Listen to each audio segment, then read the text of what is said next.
Today's challenge for MasterChef is to make an Italian dish with chocolate as the main ingredient. I found this interesting recipe in Dominique Ansel's book, and it's Chocolate Budino. It's basically an Italian chocolate pudding, but he elevates it with olive oil chantilly on top. Funny enough, this is already the second recipe I've tried from a famous chef that combines chocolate and olive oil. We'll start by blooming 3 grams of gelatin and 7 grams of water.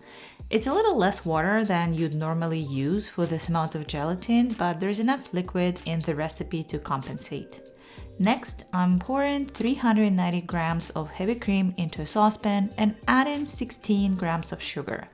For the chocolate, we'll need 80 grams of good dark chocolate, at least 60%. Here I mixed half 54% and half 69%, which puts me just over 60%. Now, heat the cream and sugar and bring it to a simmer. Do not let it boil too much. Stir occasionally to prevent burning, and at the same time, melt the chocolate in the microwave in short bursts. Once it's about 80% melted, take it out and stir until smooth. There is enough residual heat there to finish the process by just stirring it. Back to our cream. Once it's almost at the boiling point, I turn off the heat, add the gelatin, stir to dissolve it, and then pour the cream over the chocolate and mix it. The book suggests using a spatula here, but honestly, it's nearly impossible to emulsify it this way. You'll see, tiny droplets of chocolate just won't mix in with the cream. So I grabbed the hand blender, and in less than 10 seconds, it came together perfectly. Now pour the chocolate mixture into your serving bowls or ramekins or glasses like I've done here. And mine were filled a bit too full, so I had to be really careful moving them to the fridge. I forgot to do it while filming, but you should cover them with some plastic wrap before refrigerating overnight. Next, let's move on to the chantilly cream. I'm not sure if it's the proper name here since it has way more ingredients than just cream and sugar, but if you want to complain about terminology, please go after Dominique, not me. Again, we're starting with gelatin.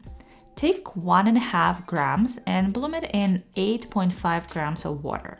Measure 160 grams of heavy cream and split it into 2 bowls, 80 grams each.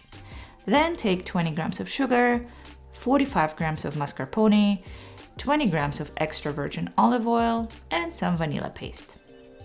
First, heat 80 grams of cream with the sugar. Once it's almost boiling, stir in the gelatin, then add about half a teaspoon of vanilla paste. Remove everything from the heat, and in a tall container, add the mascarpone and the hot cream gelatin mixture and blend with a hand blender until smooth.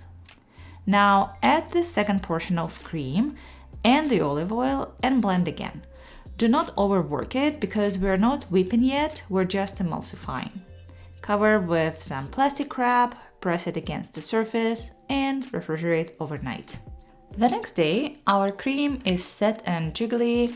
That's exactly what we want. Whip it until it holds around medium peaks, but do not overwhip or it might curdle or split. The budinos are ready too. They're set, they're still soft and pudding-like. Now use your imagination to decorate the tops with the cream. My first attempt looked a bit meh, so I tried something different with the second glass. I also added a few flakes of salt on top, just to add some crunch and a salty note. And here it is, Chocolate Budino from Dominique Ansel. I really liked it. It has a soft, smooth texture, it's not too sweet, it's very flavorful. Just keep in mind that you do need to use nice chocolate to get the best flavor, and also if you use chocolate with higher cocoa percentage, it will set firmer and bring more bitterness. So you might want to balance that with some extra sugar. The chantilly adds a subtle, almost savory, herbaceous note, and the creaminess definitely cuts through the richness of the chocolate beautifully. I absolutely recommend this dessert to all chocolate and pudding fans, and I know I will be making it again for sure. And that's it for today. Thanks for watching, and I'll see you next time.